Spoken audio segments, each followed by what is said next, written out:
Hey, this is Mo Lunsford at Union Grove Lumber Studios. And this is the Shed Geek. We want to welcome you to today's episode. Okay, welcome back to another episode of the Shed Geek podcast. And I got my favorite guys here today. And it's been a little bit since we've needed to do this podcast because we just haven't.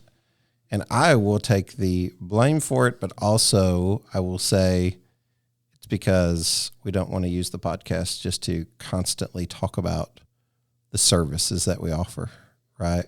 Who's going to tune in and listen to that all the time?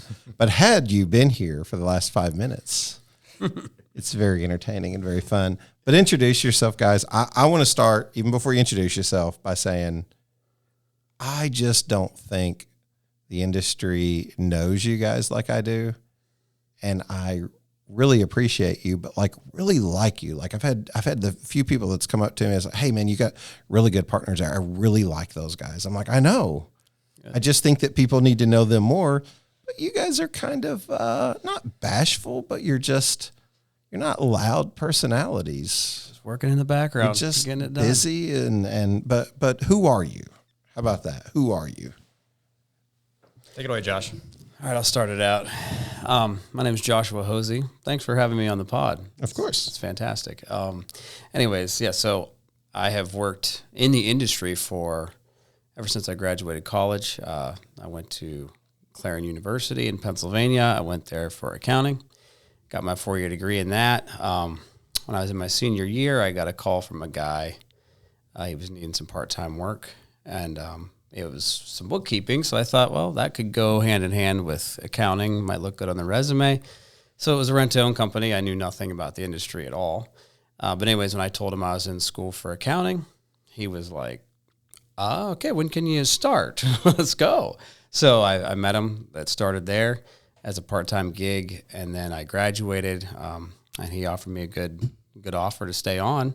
And so, I've been in the industry ever since I graduated. It's all I've done. Which is 10 plus years now. Yeah, we're at about, I think we're going on, it's 11. Yeah, it's 11 years now. So going on 11 years. And I just handled like the customer side and the books for so much of it that is weird. I was in the industry for probably 5 or 6 years, maybe even 7, but yet I wasn't in the industry. Like I didn't know the players. I literally just dealt with customers and numbers all the time. I wasn't a face to dealers, didn't talk to them much. So anyways, it's just been, recently starting to get more immersed in the industry. It's been very interesting to learn more about it. But anyway, that's where it started. And so, I've been involved in rent to own my whole career at this point. That's awesome. That's awesome. And then ended up somehow connecting with this guy. Okay. I don't know. Did you guys, it seems like the story was like you guys was in the back of a police car. And I don't remember the whole story, but you guys can probably tell it better than me. It was close to that. We just married the same, in the same family. So well, I mean, close, pretty close. We are brother-in-laws. We married sisters, so that's kind of how I became associated with the industry. I was obviously just talking business between two guys, and he talked about his job. I'd be fascinated, and I knew nothing about rent to own, and it was a very intriguing concept. So just over the years, we just kept talking about it, and then eventually, after a series of events, I joined the team. Initially, just on a part-time basis, and then kind of developed into full-time, and that's where I am now. Here we are. Let me interject. I remember the day that it really culminated and happened. And, we always talked a little bit, and he was just curious about the company I worked for and how it all worked. But he worked in the corporate world, and I won't mention any names, but he had a manager there. He'd be on Zoom meetings, and sometimes he would get off the meeting and he'd be a little frustrated. And so I remember we were hanging out here in Newport, Kentucky at their apartment. I was working on my stuff. He was working from home because it was during the COVID craze. And so he was working from home, and he got off a meeting and he was just fuming, pacing around the room. And he's like, you said that you guys kind of needed help on like collections, right? And I'm like, yeah, it's like the main owner. He'd love to get that off his plate. He's like, I'm calling him right now, seeing if he can use some part-time help. And that was when it started. And he just started helping out with actually the collection side of it and took that off the owner's plate. And then, after some months, it developed into a full-time role, and he went. It's been years now. Like you've been in it for almost 4 years up. A little over 4 years, maybe. yeah. Gave the corporate world goodbye and said hello to the shed industry. And our first connection was actually with Justin, which is unusual because like you guys have been around so long, but like Justin come in guns a-blazing, right? He comes in the company. He's like, hey. He called the pod, right? Yeah. He's like, next thing you know, we go. connect. You might have seen that I was going to be in the area. I don't remember what it was, but we connected maybe, I bet it's been 3 years ago. I think that's when I was on my high horse about the hauling intricacies The hauling side of the industry, which I don't know, we won't Still get hasn't into. been- still hasn't been resolved. it's still, yeah, that's Still still not there. been resolved much of it. Well, but I think me and Sam were coming through, I want to say, and Yeah. like we met and we had like breakfast or lunch or something. And then most people will know you because like not only are we in the same place where we did the previous podcast, but from the previous podcast where you were talking about rent to own and you know, so like we connected and already done, we done this, but that relationship, you know, moved into other areas. I mean, it's been cool. There's been a lot of opportunity for me at the Shed Geek podcast. I don't like hide that. And it's been really cool. And I'm thankful. I'm blessed. All of those things. Cause trust me, 10 years ago, there was zero opportunity, right, for me in life. And it was just like, so I had, my friend, you know, Joel over, you know, at J Money says, you know, a pastor has once preached a message that said there's no greater burden than a good opportunity.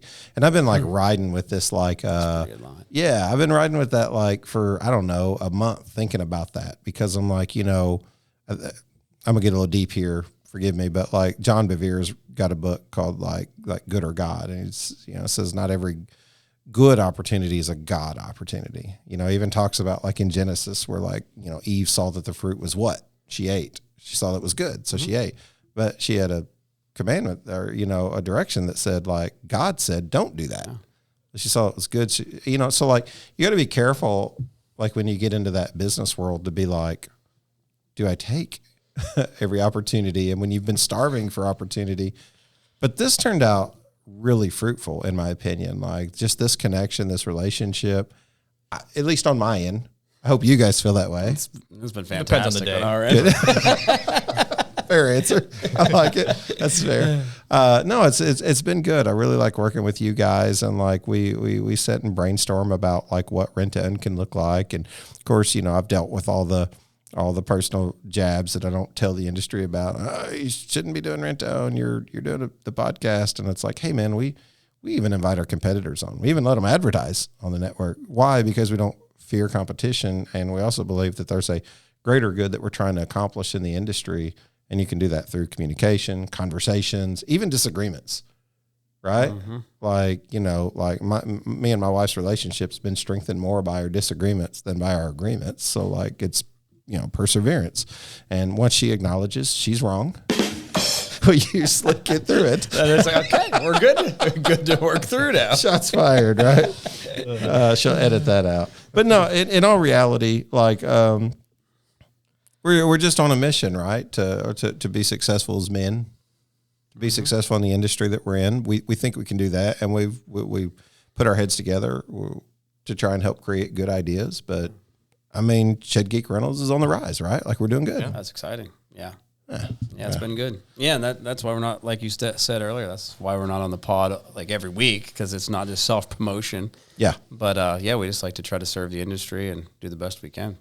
So, but, you know, it's been very But if you are looking for a rent-to-own company, come on over. Come on over. Would love to have you. Nothing wrong with the conversation. Always be selling. Absolutely. Always be closing. ABC, yeah.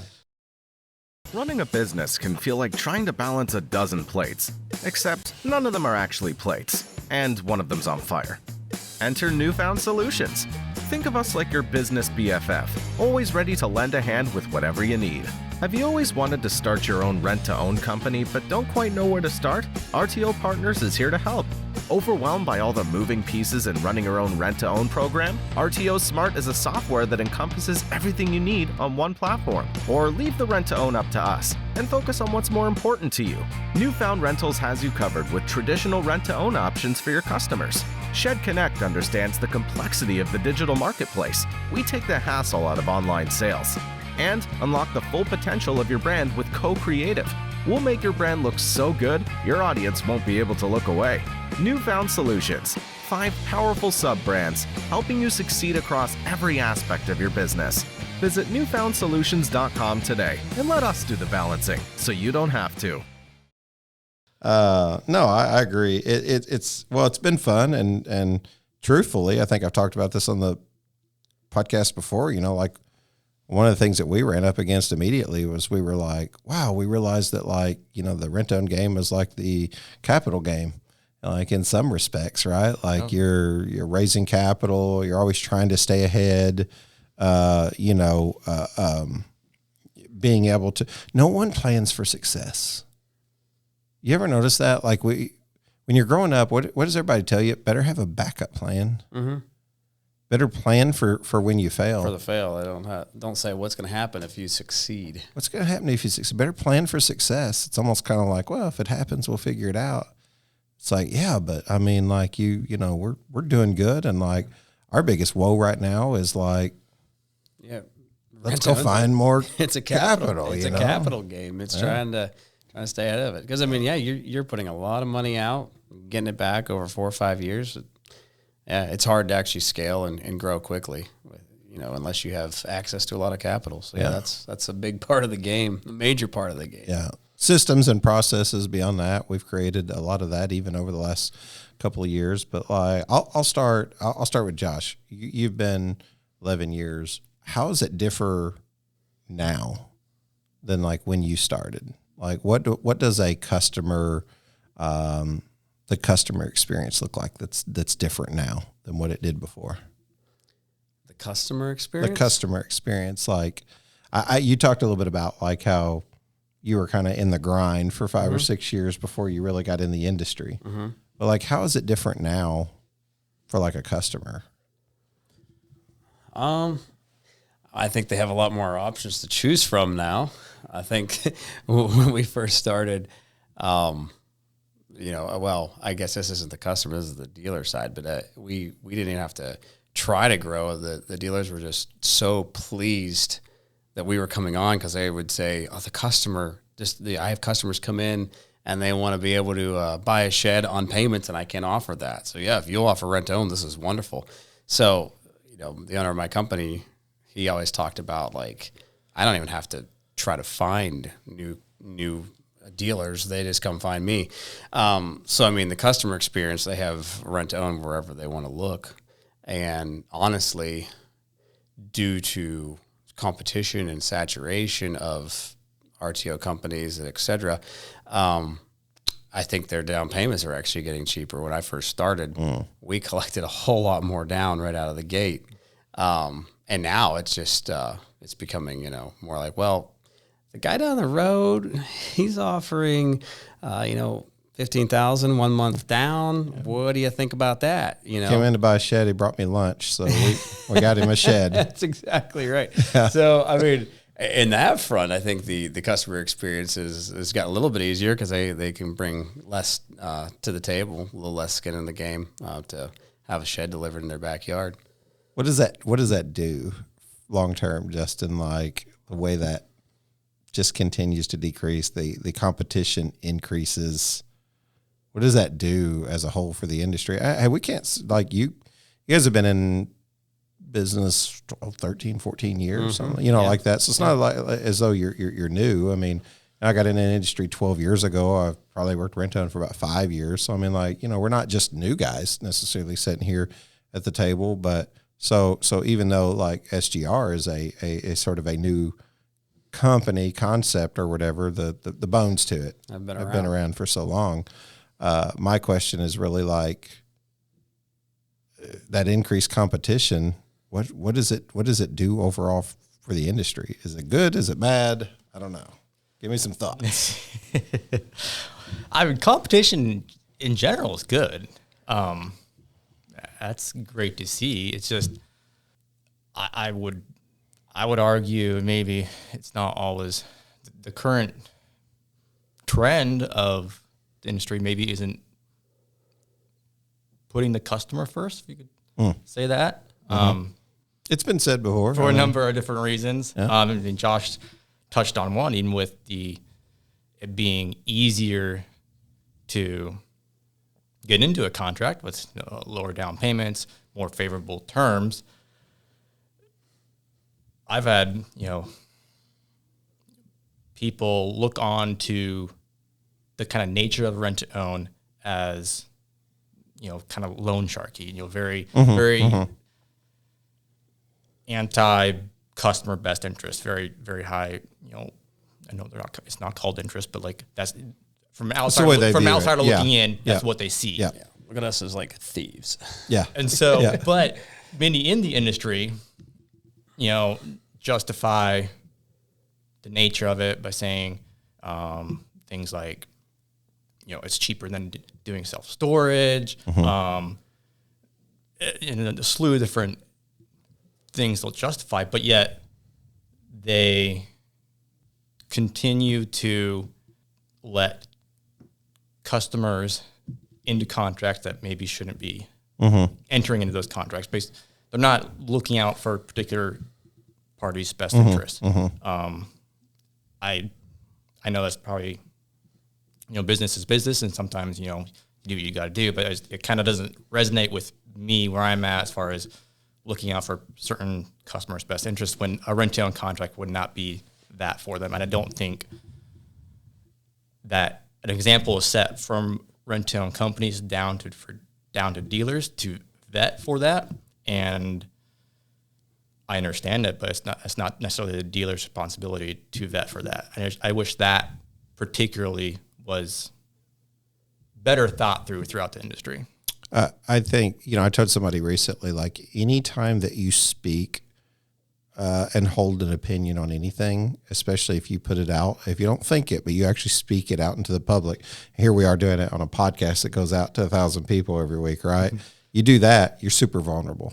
You're super vulnerable because somebody can sit back and be like, I disagree with that adamantly or whatever. And it's like, but then I won't say anything about it. I'll just, or I won't challenge you on it or whatever. And it's like, man, we need that challenging conversation because somebody recently addressed this really on the podcast and was saying like,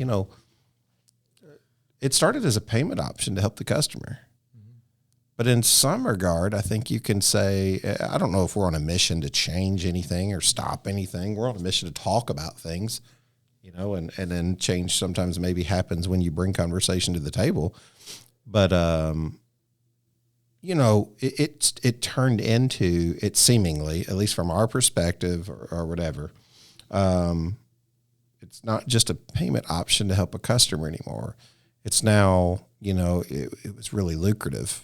Especially when there was less people in it, and it's like, well, how can we make the argument it's lucrative, but then it's also not, I don't know, how'd you say it, Josh? Like, predatory or whoever said it, you know what I mean? Well, it makes good money. So then therefore it's predatory. And it's like, well, I think that it's assessing the risk. It's like whenever somebody says rent-to-own's expensive, like my natural response is like, at this point to be like, okay, compared to what? Like, what are we comparing it to? And they're like, no, just on its own. I'm like, well, let's walk down that rabbit trail a little bit. Like, if you just bought a brand new lawnmower or Harley Davidson motorcycle and it's sitting in the rain, I would make the argument that like protecting it would be worse as opposed to letting it sit in the rain and rust. Yeah. So it costs a lot in comparison to what letting that.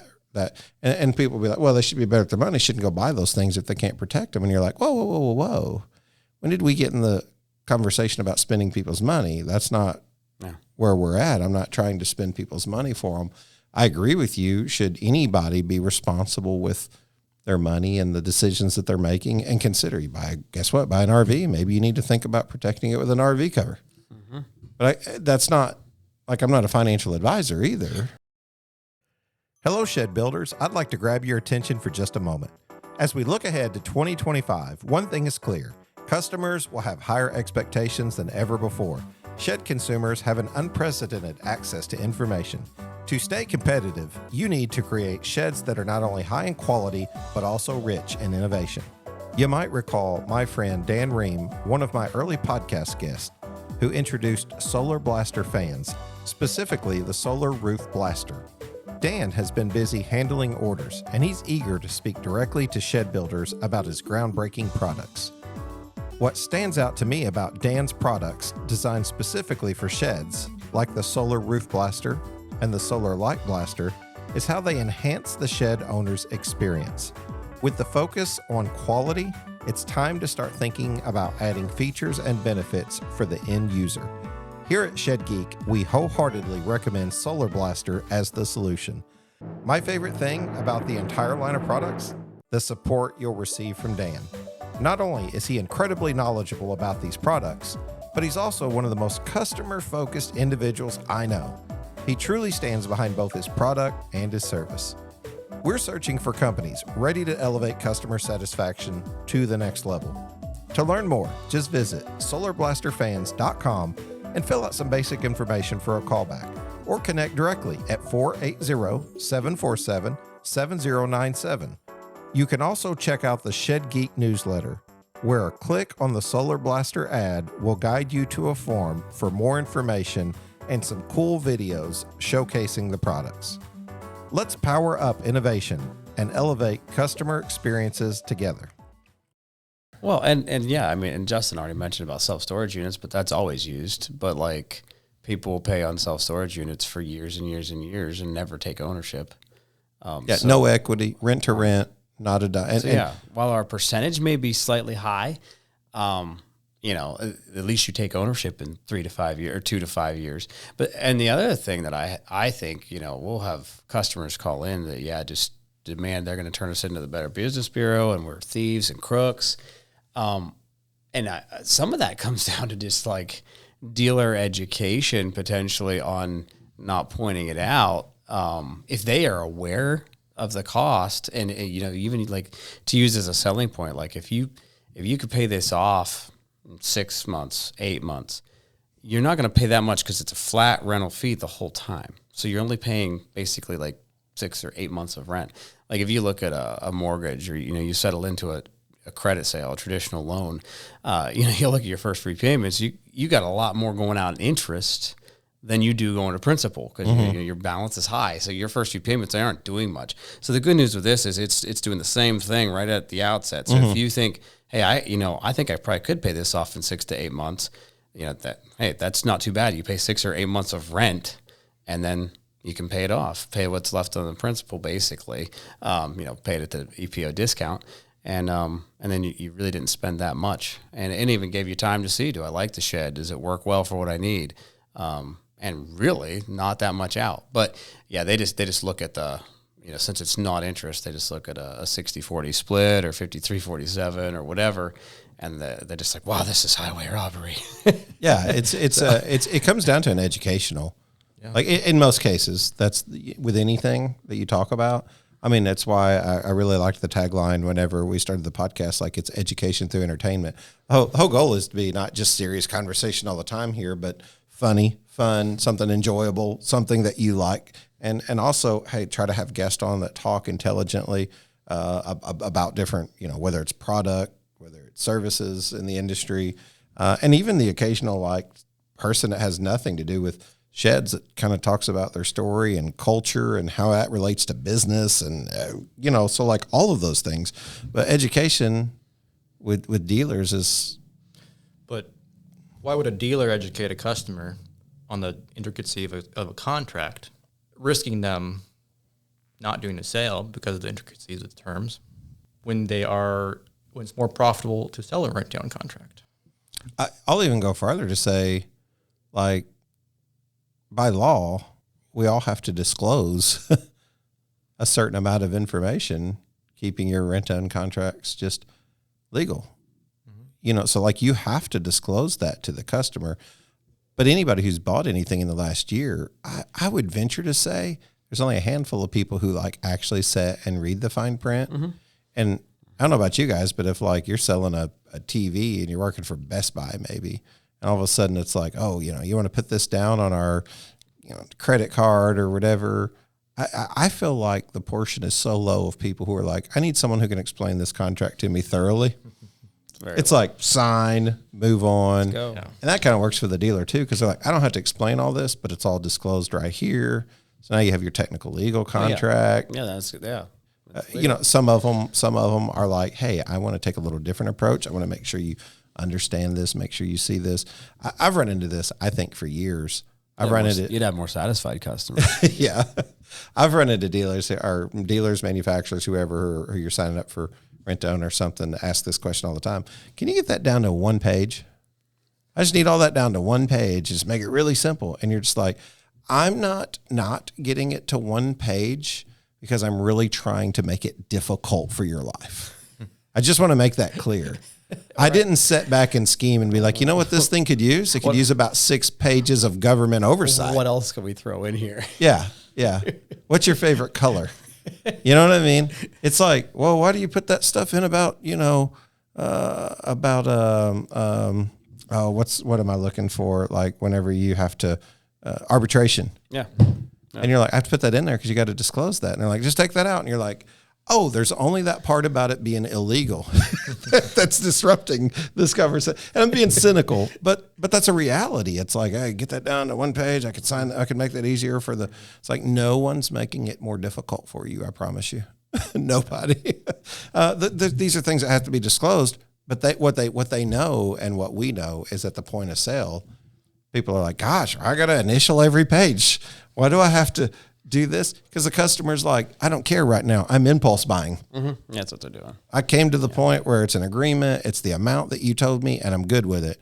It's not until like month 29 where they're like, is this thing ever going to get paid off? Like, how much have I been paying on this? Yeah, I'm going to call someone. They call in 12 months later, like, I think I've paid more than what the cash price on the shed was.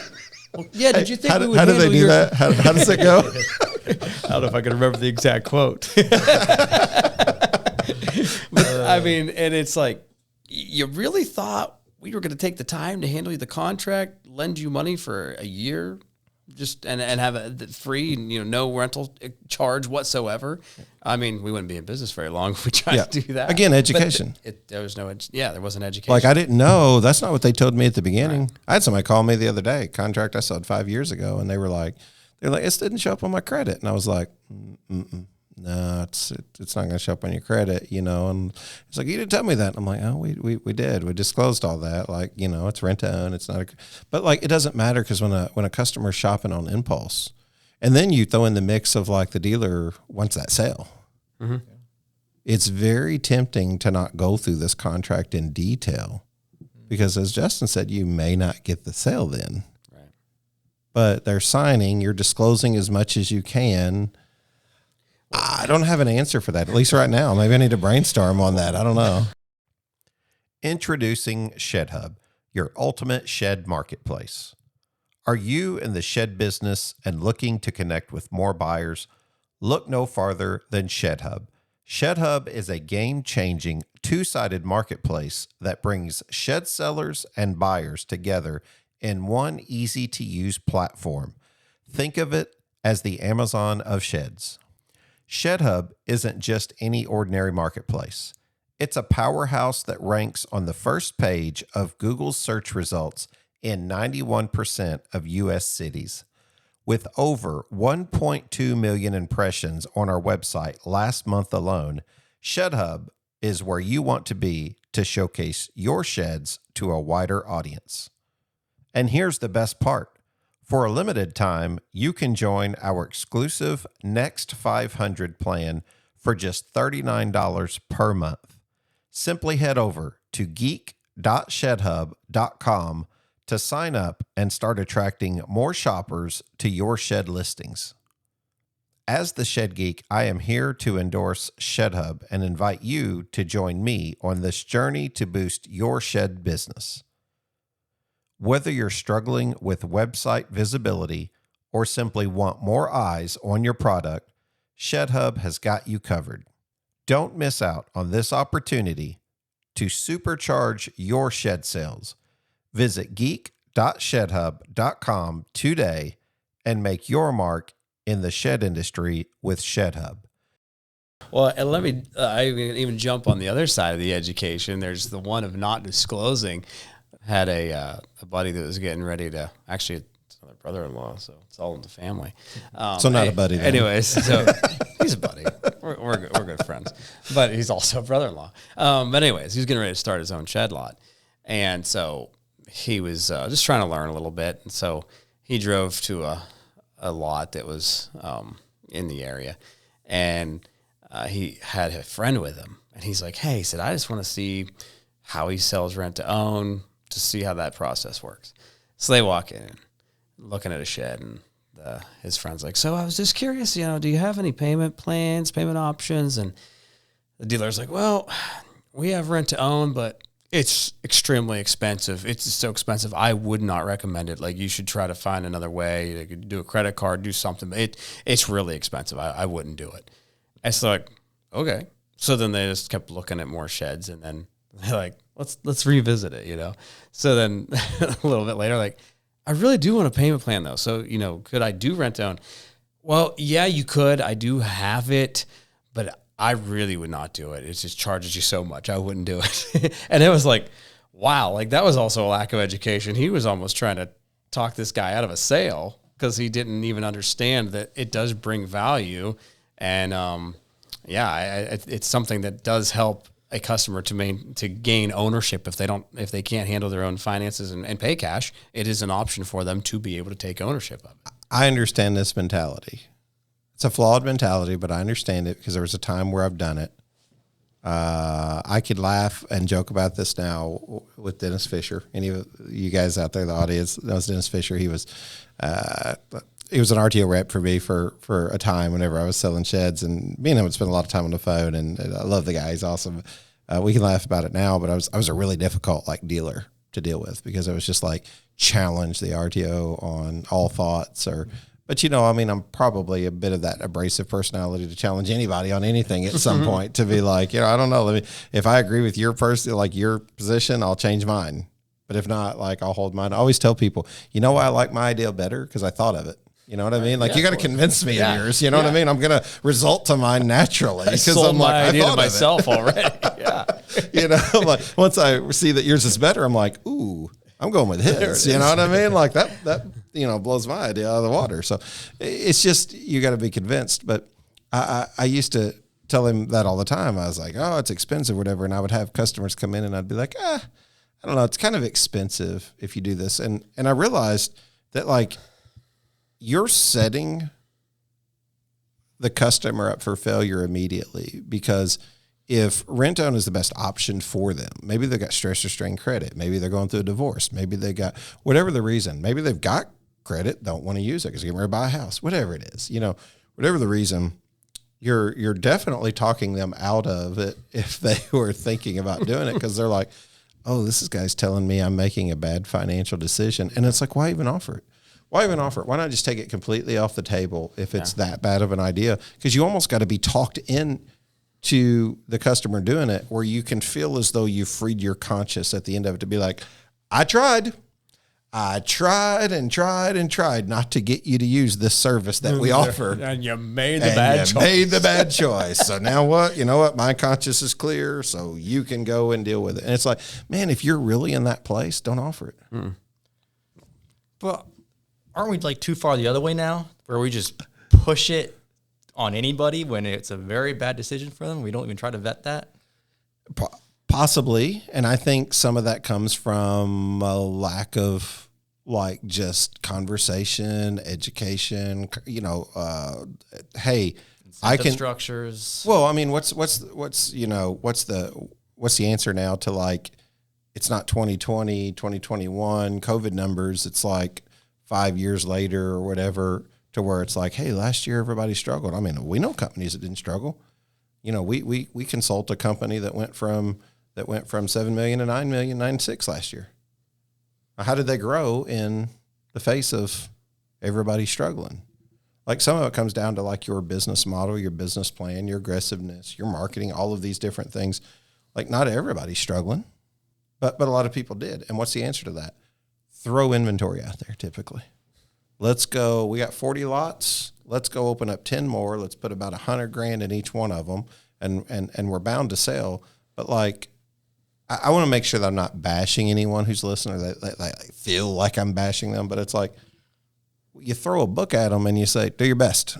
Here you go. What's rent own? It's a payment option. You figure it out. Here you go. Boom. See ya. Educate them. Yeah, like, are you receiving more than that, or is it like throw to the wolves, figure it out, and if you're a good dealer, we'll keep you. If you're not, see ya. We're going to move that inventory somewhere else. Like, can that change? Can we do something different there? Do you think that's the dealer's responsibility to educate customers, or is that Rent-own companies? It's a great question. One that I in complete transparency, I don't have an answer for you today. Fair enough. Because I wish I did know the answer to that. And someone probably has the answer, and they're probably screaming at me right now and saying, "Oh, it's obvious, you idiot." But, like I think that you do have a responsibility as a rent-own company to train. But we're so fragmented. Like, I remember signing people up for rent-own, and they're like, "Thank goodness you're here to talk to my dealers." So I wear so many hats that, like, I only know what you tell me or what I assume or hear from other people or what I've experienced before. Or they'll call someone up, not even call a rent-own company that they're with, and be like, what's your opinion on this? And it's like, I think there's a lot of good dealers who do have the best customer's best interest in mind. absolutely. I do. Absolutely. But on the flip side, I think it's very hard for a lot of other dealers to get to that point of education and really have the customer's best interest in mind when they are inquiring about rent-own, when selling a rent-own contract is more profitable due to other incentive structures from rent-own companies like premiums and all the above. We even floated, I don't know, a year ago or so, a couple of years ago, you talked a lot about why don't we compete on divisors. Mm-hmm. Like That's what banks do on interest rates, right? Yeah. And you talked about it, and it makes sense because in that sense, the customer's winning. It should result in potentially more sales if the customer's winning.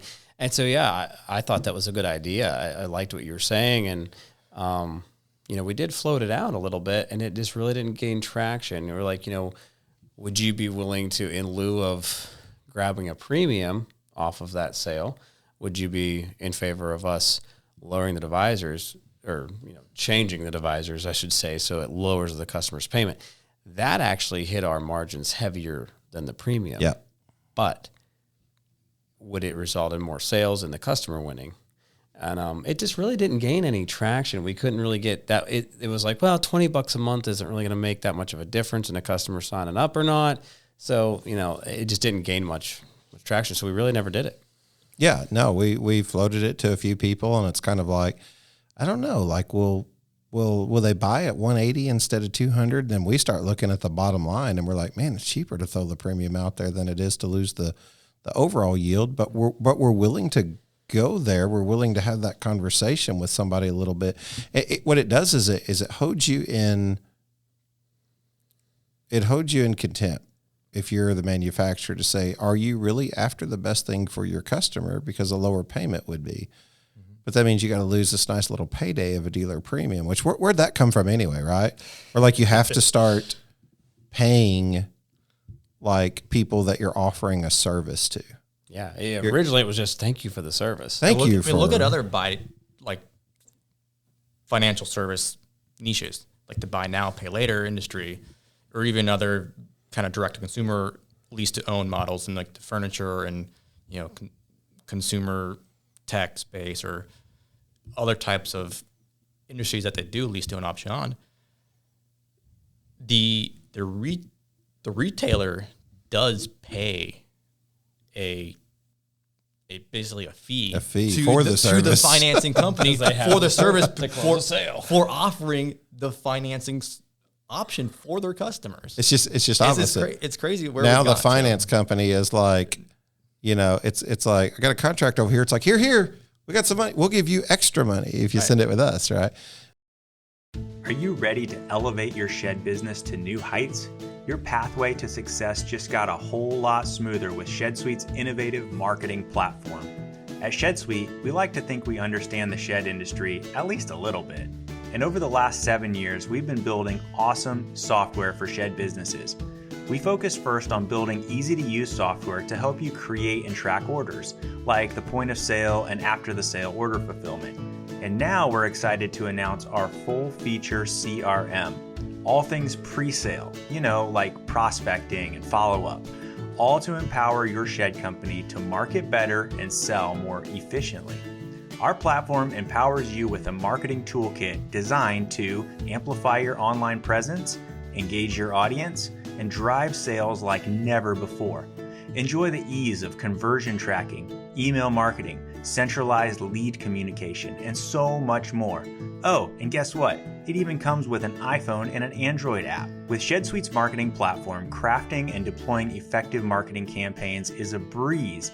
The advanced reporting functionality allows your team to analyze real-time conversion data so you can make informed decisions and watch your business flourish. There's no better time than now to join the community of shed business owners who are scaling up with ShedSuite.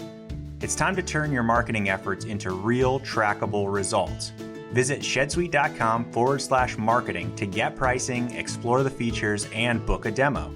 ShedSuite is committed to building top quality software to empower your shed business to thrive. But is that an example of like the competitiveness of like the industry and just like where it's gone to be like there's so many companies that are offering this now that like the manufacturers have the run of the mill to just kind of be like, well, if you won't pay me 5%, someone will. Matter of fact, if you will pay me 5%, someone will probably pay me 6% and 7% and 8% and 9%. I've heard all the way up to 9%. So you're willing to pay for the exclusiveness that, like, can we go on record and be like, we'll never pay 9%? Can we like do that on the podcast and be like, what? Like, there's not much left. Yeah, it's like how much money do you like you know? And they're like, it doesn't matter. Like when you quit paying us 9%, and you go out of business, someone else will pay us 9%, and then they pay within 90 days the same as cash. That's a loss. That's a loss. That's a loss for the RTO company. Heavy. It gets to the point where like the business model doesn't make sense because you're like, how much can I give away to keep you? So, you've seen some creative stuff otherwise. You've seen people paying for like dealer inventory. That's a good way to, create some stickiness. What we did in lieu of, we'll just throw this out there. What we did in lieu of like lowering the divisors is we tried to think of a creative way that was service-based. You write $1 million in contracts, 5%, you get a nice little $50,000 check at the end of the year or throughout the quarter or per contract, however you get it. But what we were like, it's like, average marketing budget in the United States is about 4 to 5% for most companies. So maybe we can just take that dealer premium, apply it toward a good marketing plan. Now, if you take your sales from, 2.5 up to 3.5, you might not be getting that nice little $50,000 check, but you just increased your company. And is the goal to increase your company or is it to increase your premium? Mm-hmm. It's like that premium's like fringe benefit. Mm-hmm. That's not meant to be an income. Mm-hmm. It's meant to be a fringe benefit. And if you like focus on that more, it's like, yeah, but I get this nice little check and then we go on a hunting trip. It's like, what's better, getting that check or going from 2.5 to 3.5? Now you're putting more people to work. You're putting your labor to work. Yeah. You're getting your lumber cheaper because you're ordering in bulk. And guess what? Next year you're going to go up to 4.5. If you want to grow your business, like, isn't that the way to do it? Yeah. And if a rent-owned company comes in and says, well, we'll match their offer, it's like, you have to outserve me now. You have to do as good a job in the marketing world, right, to be able to infiltrate that. Yeah, and we hope that it's just it's a wheel that just keeps benefiting everyone in that whole cycle because it's like they're giving us rent-to-own contracts. We're putting that into their marketing. The marketing's helping their sales. They get more sales. We get more rent-to-own contracts. And then there's more going into marketing. And it's just a wheel that, you hope it just continues to marginally. Growth and growth. Yeah. It's worked marginally. I won't say that it's been amazing. And we've had some hiccups along the way. We've had to learn like, hey, are we going to throw $50,000 in right away to a company, you know what I mean, who doesn't really have, it's like, well, we need to see some numbers and different things like that. And we kind of expected to see some follow suit. I mean, I've seen some rent-owned things pop up here and there, and we welcome them. It's like, hopefully we can be the voice that's like, we're never going to be like anything that we do, like you don't get to do it. Like we'll never be that company in any way to be like, no, we already thought of this. You go think of something else. It's like, of course people are going to do it too if it's working, but maybe it's setting the standard if nothing else. Yeah. So, I don't know. I think it's a good value add. It's a good value. A lot of people benefited, I think, from it. And some people are like, hey, just give me the money. Yeah. And then eventually they're like, we had a down year. And you're like, oh, you ever thought of marketing? What are y'all doing? You know, it's like, well, we don't have a website. And we're like, good place to start, you know? Yep. Anyway, I don't know. I'm torn on premiums. You know, I feel like Justin said, you know, if he was in the furniture world, they would be like, you know, like we will pay you a percentage if you'll give us a chance to do a payment option. And not in our world. In our world, it's like, man, I got 30 companies ready to knock down the door. I always laugh. We've even made jokes. You guys have probably even seen it on the Shed Sales Professionals page, where we even joke where somebody comes on and they're like, what rent-down company does this? And then it's like, you know what I mean? It's like, call this guy, call that guy. And it's like, we're always thankful if someone mentions us, but it's like, it's not necessary, because we don't want to turn into like a popularity contest where it's like, you serve your dealers so much that they're going to throw your name out there. I would tell you unequivocally, and maybe not everyone will tell you this, call them all. Call them all and figure out who fits what you want to offer. Like, I think if we win a deal, we want it to be on our merit and our offer. Yeah. Yeah. Absolutely. I don't want it to be because it's like, well, How I'm not as popular. Yeah. You know what I mean? It's like, that's, and maybe there's another company out there that's better for you than us. And it's like, go with them. It's like, if that makes sense, that's what you should do. I don't know. I mean, I hate to say that and sound like we don't want business, right? It's like we do, but it's like, we also need to like check ourselves in that. And that doesn't seem to happen. So here at Identigro, we have been providing custom nameplates for the shed and furniture industry for over 20 years. We are so pleased to know that shed manufacturers see the value in expressing their shed brand to potential customers using an Identigro nameplate. When you add an attractive decal to your product, you will more than pay for the cost with increased sales. Clients will not only be able to identify the shed brand, but it will help to brand and advertise to potential customers who can easily see the nameplate, and in many cases, find a phone number or website to shop for themselves. At Identigro, we are happy to continue to serve and invite you to visit our website at identigro.com or give us a call at 540-283-9193. You can even fax us at 540-283-9194 or visit our website by clicking on the Shed Geek newsletter, and then simply fill out some basic information for a free catalog or free samples. Thank you, Shed Industry, for allowing us to serve you in identifying your sheds. Identigro, identify your products, grow your business. We got deep. We did. We got the weeds there a little bit. Got into the trenches. How do you stop it, Justin? How do you go a different direction and you say, I don't have to give you a premium or pay for your 3D configurator or your POS, or how do I get to the point to where I say we offer a good, valuable service and we're not going to compete in how much we can give away to keep you? What is the alternative to that? You're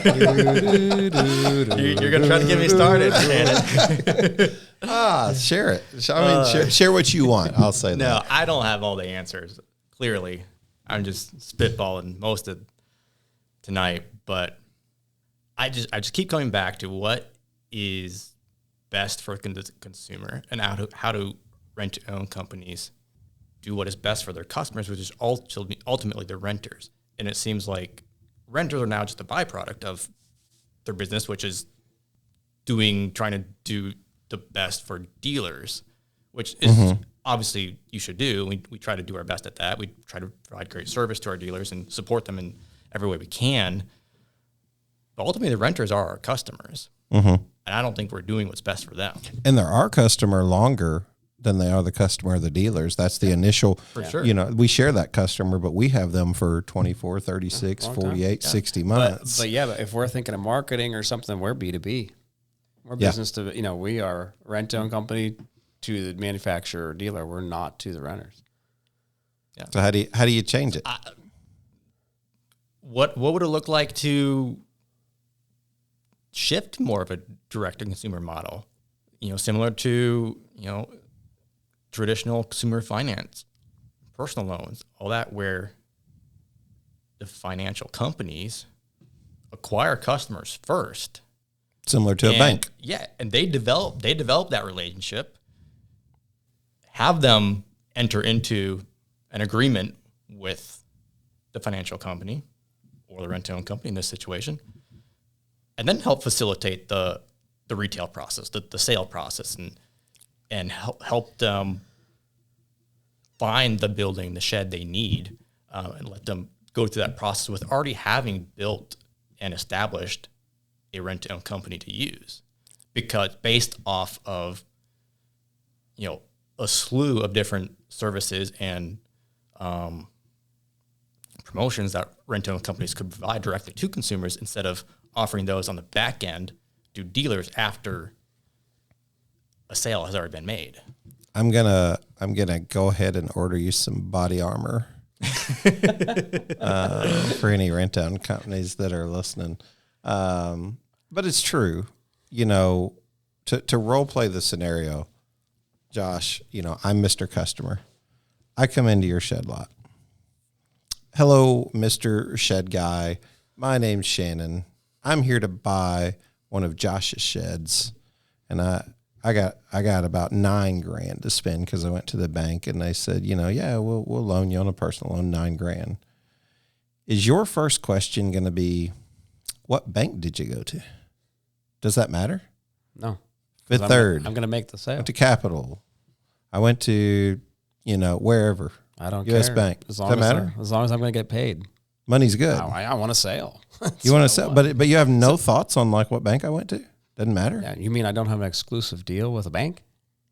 So you're just going to sell me a shed today, and the bank's going to either write me a check or write you a check directly? And boom, there we go. Everybody's satisfied. I would take the sale any day. Yeah, it sounds good. Scenario number 2. I walk in and I say, hey, Josh, I would like to buy one of these sheds, and I've been pre-approved from a rent-owned company. Pick one of your choosing. Think of the first 5 that come to mind. And maybe that company doesn't do rent-to-own with that dealer.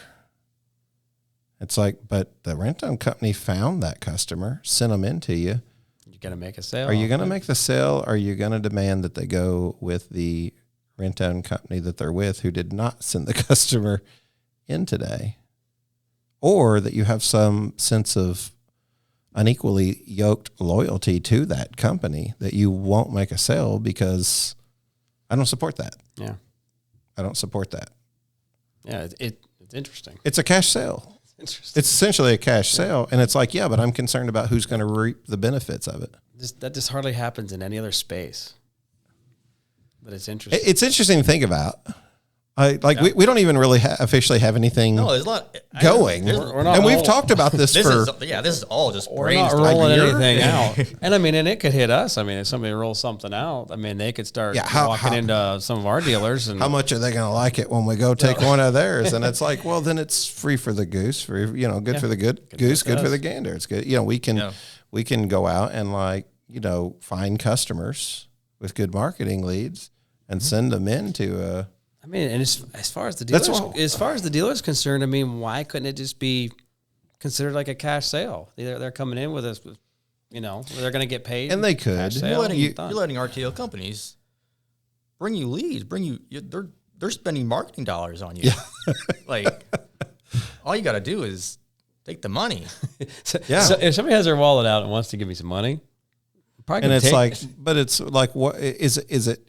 I guess the question is it unhealthy, or what are the reasons why they would be like, I can't do it because I have a pledge to my current company? Maybe because my current company has me under contract. Maybe because my current company furnishes my, inventory. Maybe it's because of this, that, or whatever the reason is.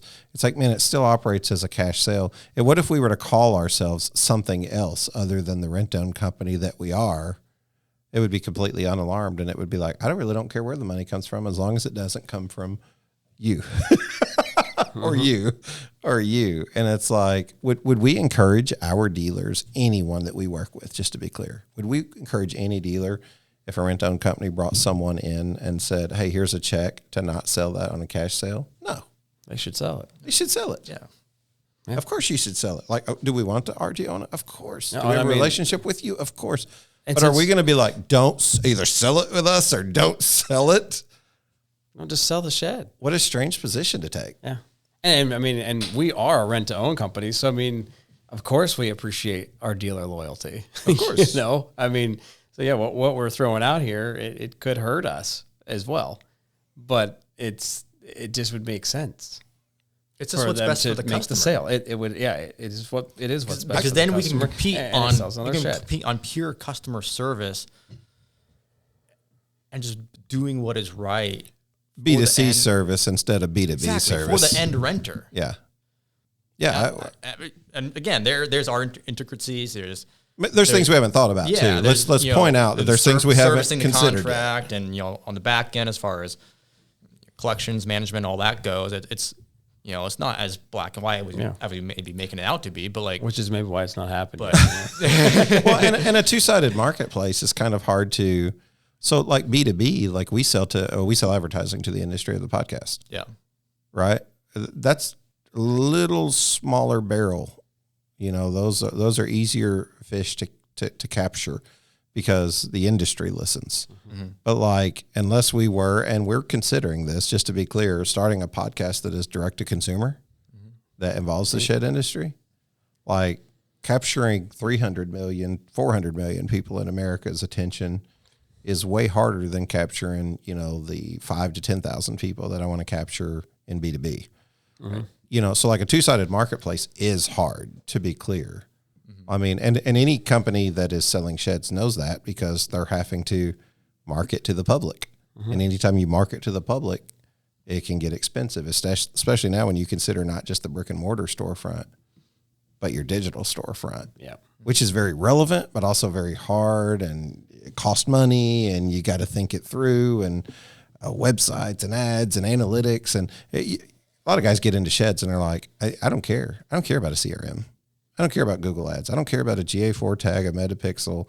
Anything that you're talking about is boring, and I'll either hire you to do it if I trust you, or I won't do it. Mm-hmm. Or if I don't understand it, I'll criticize it. I've had that happen too. It's like, oh, it's stupid. And it's like, well, it's working in a lot of places though. It's like, so it's like, I don't know. I mean, is it?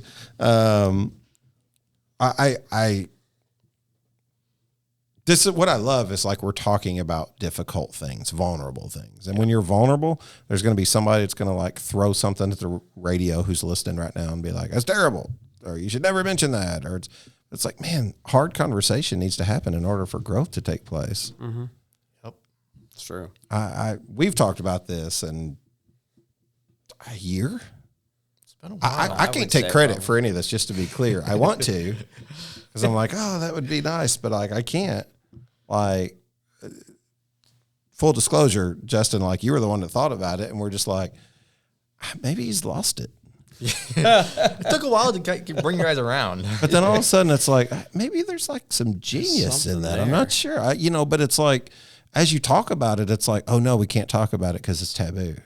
It might offend someone. And it's like, I don't know.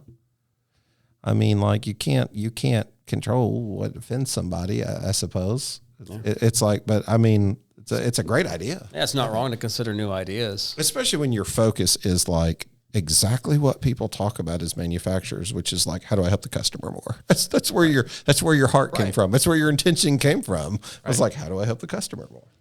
Anyway, we can get off of that conversation.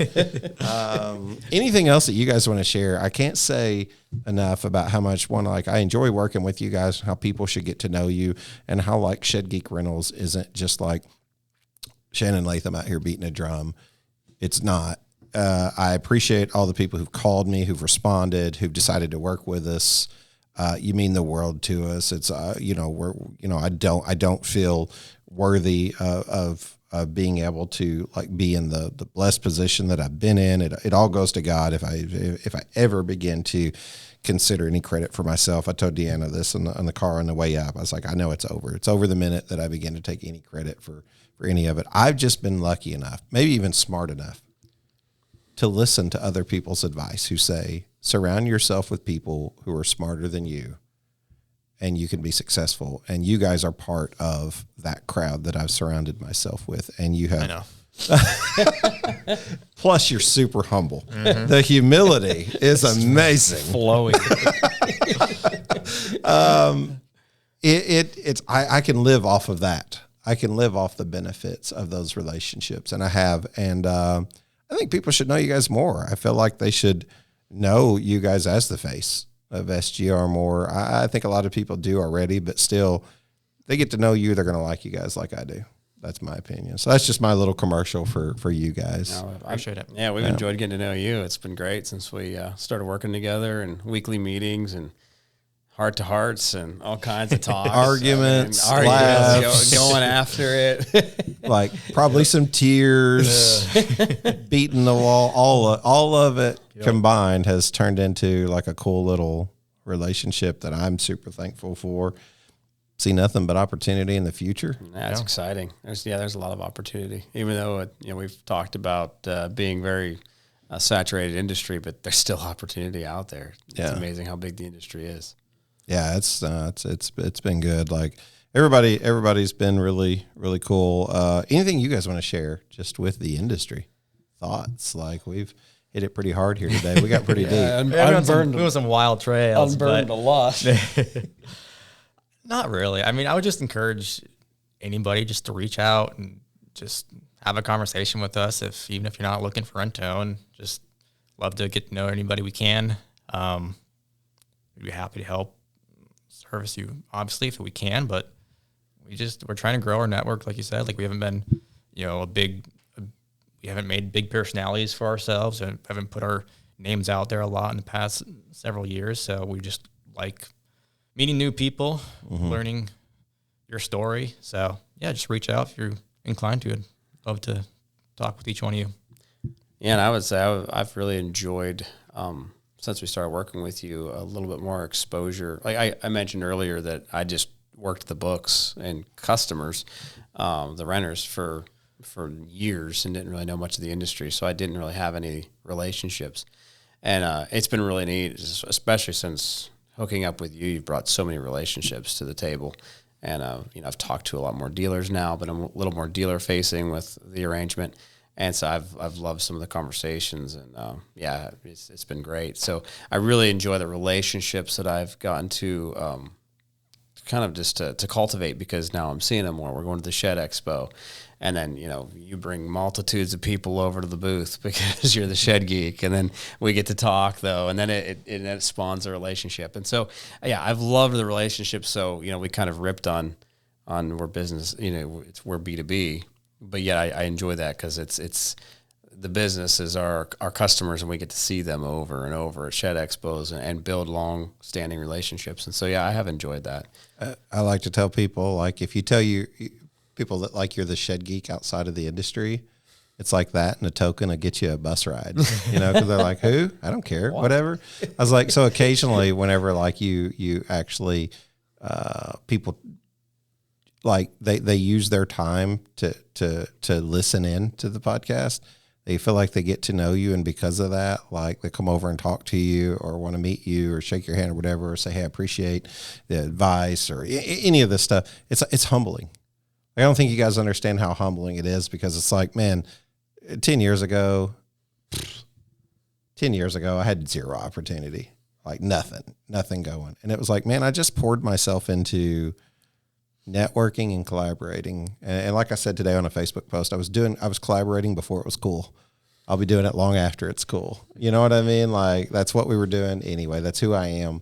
And like, I genuinely find people and their stories interesting. So that's where it starts for me.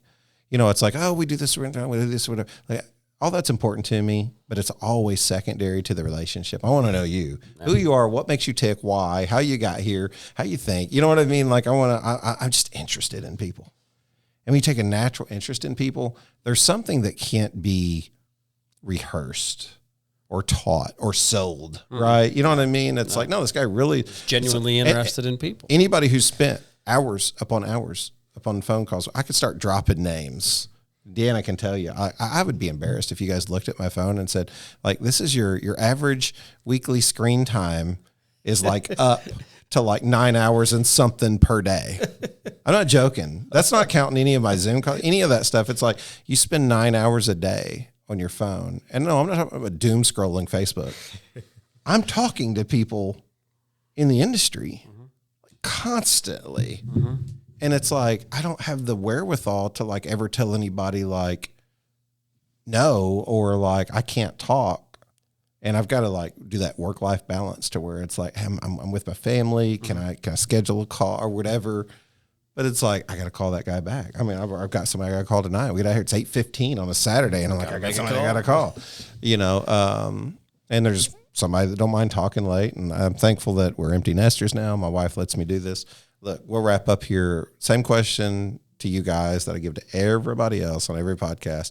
Do you have any questions for me since I've interviewed you here today?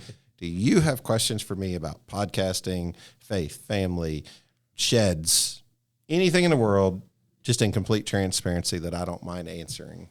And if you don't, fine. If you do, ask. I'll give you my best shot. Should have prepped us for this one. Yeah, I would have come up with a couple zingers. I could have gotten deep. I know. Wow. On the spot, not really. If you got, I mean, you guys know me pretty I feel like good. I just know you already. Yeah. I think that's where we're Yeah, coming we know you from. pretty well. What's your take on the Radisson in Newport, Kentucky? Oh, that was good. Is it everything it's cracked up to be? Drove by it 1,000,000 times, you know, on that bridge. And I'm like, look at that cool circular looking hotel there. That just looks awesome. You can get a view of the city. That's neat. And it's like, oh, I hope this doesn't make it onto, look, you can leave reviews. So I guess this is fair. I'm not looking to get the Radisson police after me, but gosh, I don't know. That elevator's just jank, dude. Like we thought we were going to die. Just spend the night in there. Yeah, we were like, look at this awesome hotel. And we're like, oh, I don't know. It's like the street's looking pretty comfortable right now. No, it's not that bad, to be fair. It's not that bad.